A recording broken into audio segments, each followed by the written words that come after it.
میرے بھائیو اور دوستو، اللہ تعالیٰ نے انسان کو جسم اور روح ان دو چیزوں کے مرکب سے پیدا فرمایا ہے۔ جسم کے بننے کا نظام اور ہے اور روح کے بننے کا نظام اور ہے۔ جسم کسی اور جگہ بنتا ہے اور روح کہیں اور سے آتی ہے۔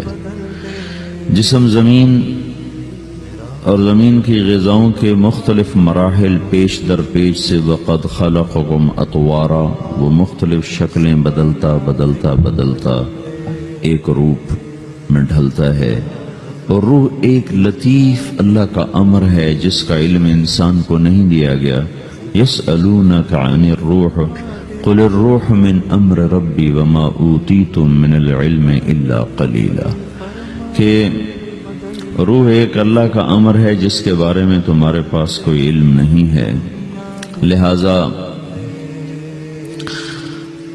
اس کی تفصیل تم سمجھ نہیں سکتے ہو۔ روح آسمان سے آتی ہے، جسم زمین میں بنتا ہے، پھر 4 مہینے بعد اللہ اس کو آپس میں جوڑ دیتا ہے، زندگی متحرک ہو جاتی ہے۔ روح ہی کے ساتھ زندگی کی بقا رہتی ہے۔ جب اللہ اس سے واپس نکال لیتا ہے تو سارے ٹائٹل ہٹ کر صرف ایک نام سب کو مل جاتا ہے، اور وہ میت کا ہوتا ہے۔ وہ حضرت مولانا ہو، وہ کوئی ڈاکٹر ہو، بادشاہ ہو، صدر وزیر ہو، سارے اعزاز ٹائٹل ہٹا کر اس پر میت کا لفظ مہر لگ جاتی ہے۔ اس میں سے کیا نکلا ہے؟ ہر چیز تو موجود ہے، اب یہ بولتا کیوں نہیں، اٹھتا کیوں نہیں، چلتا کیوں نہیں؟ اس میں سے روح نکل گئی ہے۔ روح ہمارے جسم کی اصل ہے، اسے نکال دو تو جانوروں کو بھی پتا ہے کہ اب یہ بے جان چیز ہے، چیونٹیاں کیڑے مکوڑے بھی اس کو کھانے لگ جائیں گے، جانور بھی کھانے لگ جائیں گے، زمین بھی اس کو گلانے لگ جائے گی، ہوائیں اس کو متغیر کرنے لگیں گی۔ روح انسان کے اندر ایک چلتا ہوا زندگی کا کارواں ہے۔ اسے جب اللہ واپس بلاتا ہے تو اللہ یتوفی الانفس حین موتها والتی لم تمت فی منامها۔ موت کیا چیز ہے؟ اس کے 200 جواب ہیں سائنس کی کتابوں میں، اور 200 جواب بذات خود بتا رہے ہیں کہ یہ ایک جواب بھی ٹھیک نہیں ہے، اور قرآن ایک جواب دیتا ہے اور وہی حرف آخر ہے، قل یتوفاکم ملک الموت اللہ یتوفی الانفس حین موتها۔ اللہ ہے جو تمہاری روحوں کو موت کے وقت کھینچ لیتا ہے، تمہارے جسم سے نکال لیتا ہے۔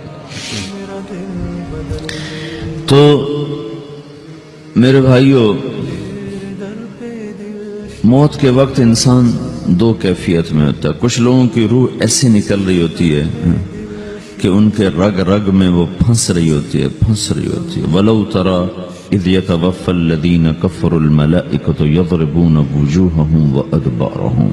کاش تم دیکھ سکتے وہ منظر جب اللہ کے فرشتے نافرمانوں کی روح کو نکال رہے ہوتے ہیں تو ان کے منہ پہ بھی مارتے ہیں، ان کی کمر پر بھی مارتے ہیں۔ اور اخرجوا انفسکم اليوم، نکالو آج اپنی روحوں اور جانوں، اب تم بچ نہیں سکتے ہو۔ وہ پیچھے ہٹنا چاہتے ہیں، رب ارجعون، مجھے واپس کر دے تھوڑی دیر کے لیے، لعلی اعمل صالحا، اب میں پورا ٹھیک مسلمان بن کے چلوں گا۔ تو اس کے جواب میں ہوتا ہے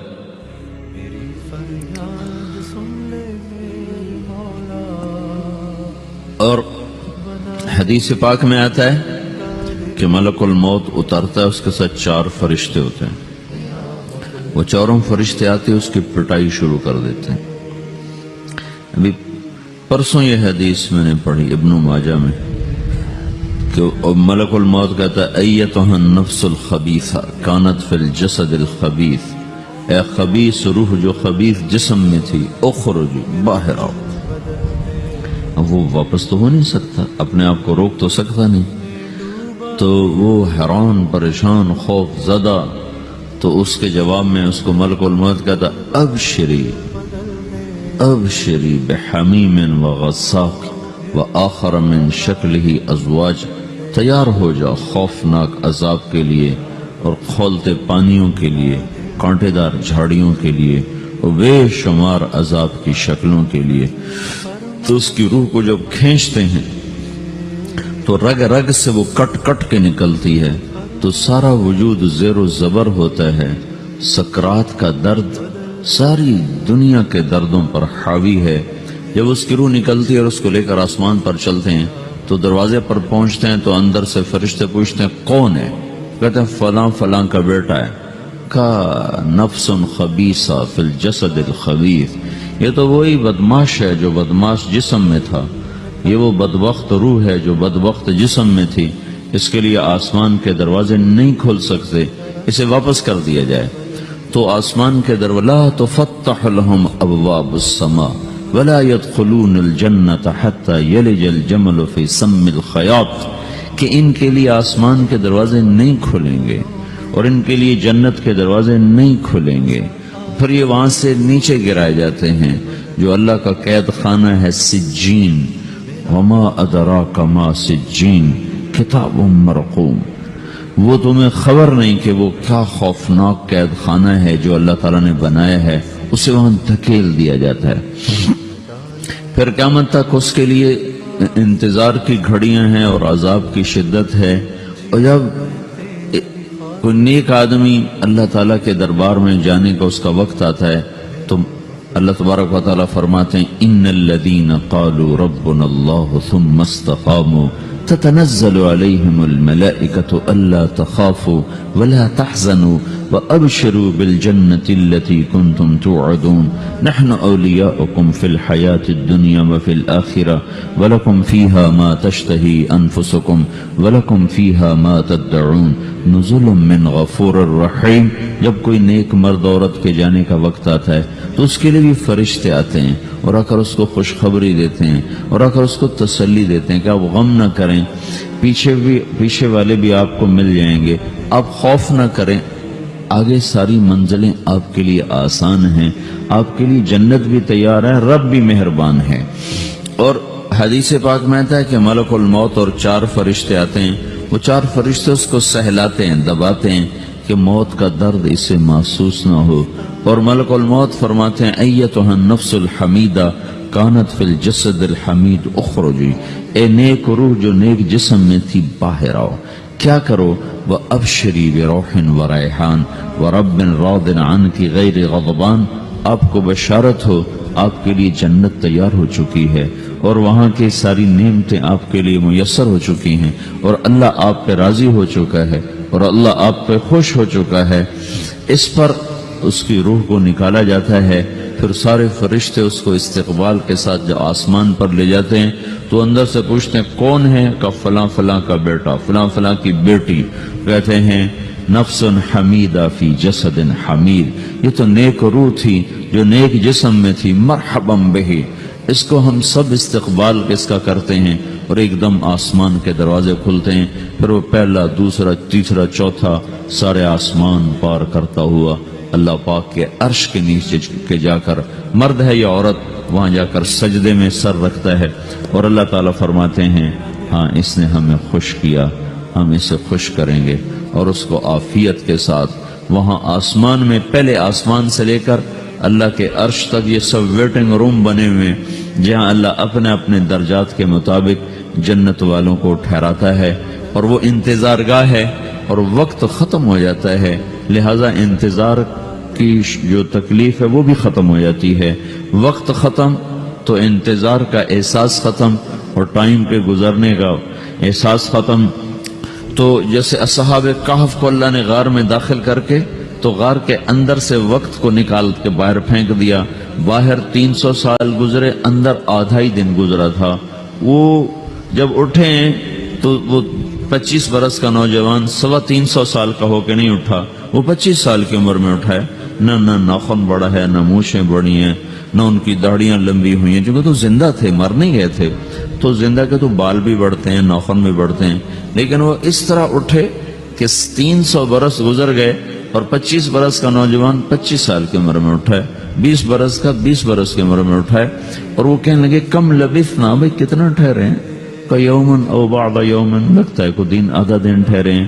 وہ صحیح کہہ رہے تھے، باہر اللہ تعالیٰ نے وقت کی گھڑی کو چلائے رکھا اور اندر غار میں اس کو سوئچ آف کر دیا، نکال دیا، یہاں وقت کو داخل نہیں ہونے دیا، تو وقت کے گزرنے سے جو بھی اثرات مرتب ہوتے ہیں وہ ان پر مرتب نہیں ہوئے، تو وہ آدھے ہی دن کے بعد اٹھتے ہیں، باہر 300 سال، اندر آدھا دن. یہی کچھ اللہ تبارک و تعالی برزخ میں کر دیتا ہے، وقت کو ختم کر دیتا ہے، گزرنے کا احساس نہیں ہوتا ہے. تو اس طرح میرے عزیزو، یہ دو موتیں ہر انسان دیکھتا ہے. جب وہ جنت کے فرشتوں کا استقبال دیکھتا ہے یا جہنم کے فرشتوں کی مار اور پٹائی کو سہتا ہے. رابعہ بصری رحمت اللہ علیہ کا انتقال ہونے لگا تو انہوں نے رات کو فوت ہوئی تو انہوں نے اپنی خادمہ کو بلا کے فرمایا کہ کسی کو بتانا نہیں، جب میں مر جاؤں تو پڑوس میں 2-4 کو بلا کر نا میرا جنازہ پڑھوا دینا، اور جس کرتے میں تہجد پڑھتی تھی وہی میرا کفن بنا دینا، اور صبح بے شک لوگوں کو بتا دینا، میرے مرنے کے بعد میری میت کو رکھنا نہیں، فوراً دبا دینا. تو جب ان کا انتقال ہوا تو انہوں نے پڑوس کے 2-4-10-20 آدمی بلائے اور ان کو تدفین تجہیز سب کچھ ہو گئی. صبح شور مچا کہ وہ رابعہ بصری کا انتقال ہو گیا. تو اگلے دن وہ خواب میں اس خادمہ کو ملی اور کہا بیٹی تیری بڑی مہربانی، تو نے میری وصیت کے مطابق عمل کیا. اس نے دیکھا کہ انہوں نے ایک خوبصورت سبز لباس پہنا ہوا ہے. تو وہ فرمانے لگی، انہوں نے سوال کیا کہ آپ کے ساتھ قبر میں کیا ہوا؟ تو وہ کہنے لگی کہ میرے پاس منکر نکیر آئے تھے اور مجھ سے کہنے لگے من رب کی، تیرا رب کون ہے؟ تو میں نے کہا سبحان اللہ، 40 برس جس کو میں نہ بھولا سکی اس کو 4 ہاتھ زمین میں آ کے میں بھول جاؤں گی. ان کا 42 برس کی عمر میں انتقال ہوا تھا. تو وہ کہنے لگے سبحان اللہ، جس کو میں 40 برس نہ بھولا سکی میں اسے 4 ہاتھ زمین کے اندر آ کے بھول جاؤں گی. تو منکر نکیر کہنے لگے اس کا کیا حساب لینا؟ پھر انہوں نے پوچھا کہ وہ آپ کا وہ کرتا کہاں گیا تہجد والا جس میں آپ کو کفن دیا تھا؟ کہ وہ اللہ نے مجھ سے لے لیا ہے اور میرے اعمال کے خزانے میں رکھ دیا ہے. قیامت کے دن میرا وہ کرتا بھی میرے ترازو میں تولا جائے گا اور مجھے یہ لباس پہنایا ہے جو جنت کا لباس ہے. یہ بھی ایک موت ہے. اس طرح بھی لوگ مرتے ہیں. اور دوسری بھی ایک موت ہے، ہمارے علاقے کی بتا رہا ہوں، اپنے علاقے کی. ایک زمیندار مر گیا، اس کی قبر کھودی، ساری بچھوؤں سے بھری ہو، ایسے جیسے چیونٹیاں پھر رہی ہوتی. تو انہیں وہ بند کر کے دوسری کھودی، ساری بچھوؤں سے بھری ہوئی. پھر وہ بند کر کے تیسری کھودی، ساری بچھوؤں سے بھری ہوئی. قبرستان میں اتنے بچھو کہاں سے آ گئے؟ یہ زمین کے بچھو نہیں ہے، یہ آخرت کی بلائیں ہیں جس کے ساتھ اب اس سے قیامت تک رہنا ہے اور گزارا کرنا ہے. تو یہ 2 طرح کی موتیں روزانہ لوگ مرتے ہیں، روزانہ لوگ مرتے ہیں.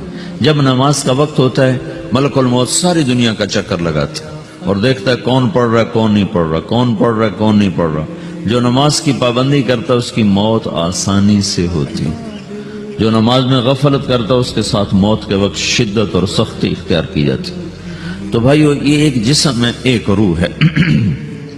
روح باقی رہنے والی چیز ہے، جسم مٹ جاتا ہے، پھر اللہ سے قیامت کے دن نیا جسم عطا فرمائے گا، ایک نیا جسم دیا جائے گا. روح وہی ہے جو اللہ کے خزانوں میں جمع ہو جاتی ہے. نافرمان کی سیاہ کالی روح ہوتی ہے، فرما بردار کی روشن چمکدار روح ہوتی ہے. تو اللہ نے کچھ تقاضے جسم کے رکھے ہیں اور کچھ روح کے رکھے ہیں. جسم کے تقاضے پورے نہ کرو تو یہ پریشان ہو جاتا ہے، روح کے تقاضے پورے نہ کرو تو یہ پریشان ہو جاتی.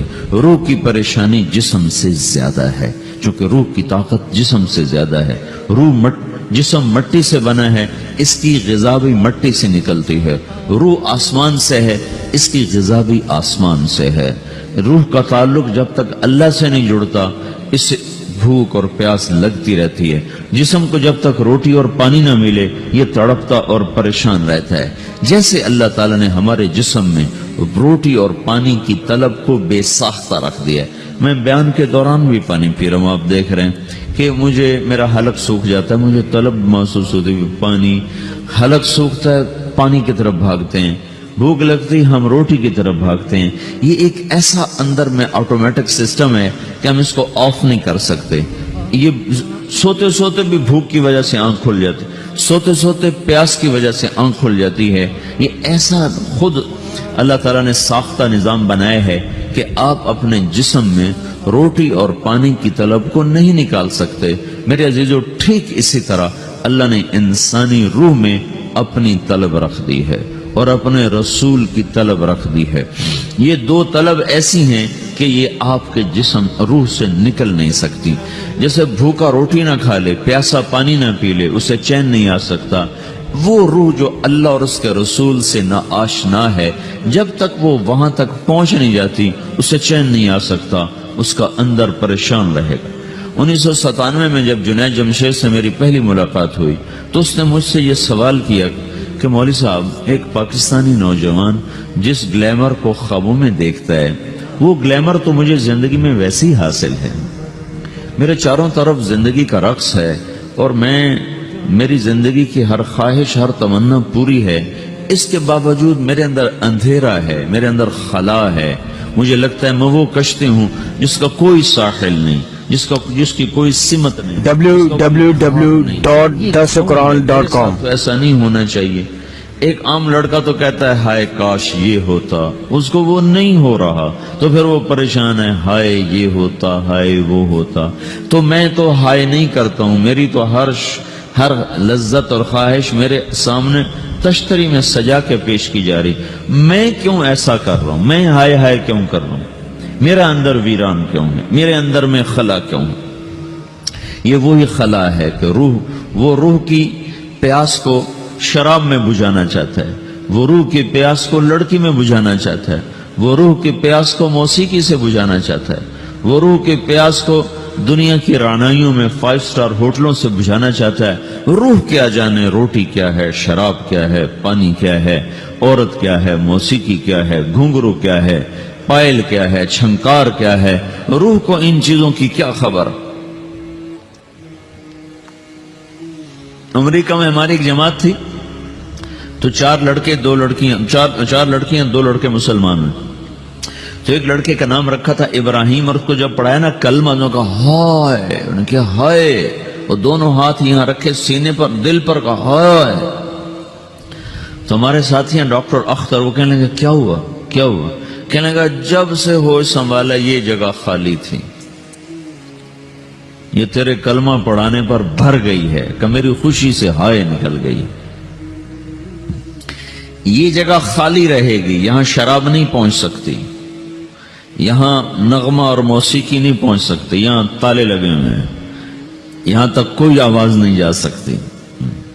دل کے تاروں پر ایک ہی نغمہ چڑھ سکتا ہے اور وہ اللہ کی یاد کا ہے اور اللہ کی محبت کا ہے اور اللہ کے رسول کی محبت کا ہے، باقی کوئی مضراب ایسا نہیں جو ان تاروں کو چھیڑ سکے، باقی کوئی چیز آواز ایسی نہیں جو دل کی دنیا پر جا کر دستک دے سکے۔ یہاں بند دروازے ہیں، یہاں صرف اللہ پہنچے گا، اللہ کے رسول کا تعلق پہنچے گا، باقی کوئی چیز یہاں نہیں جا سکتی۔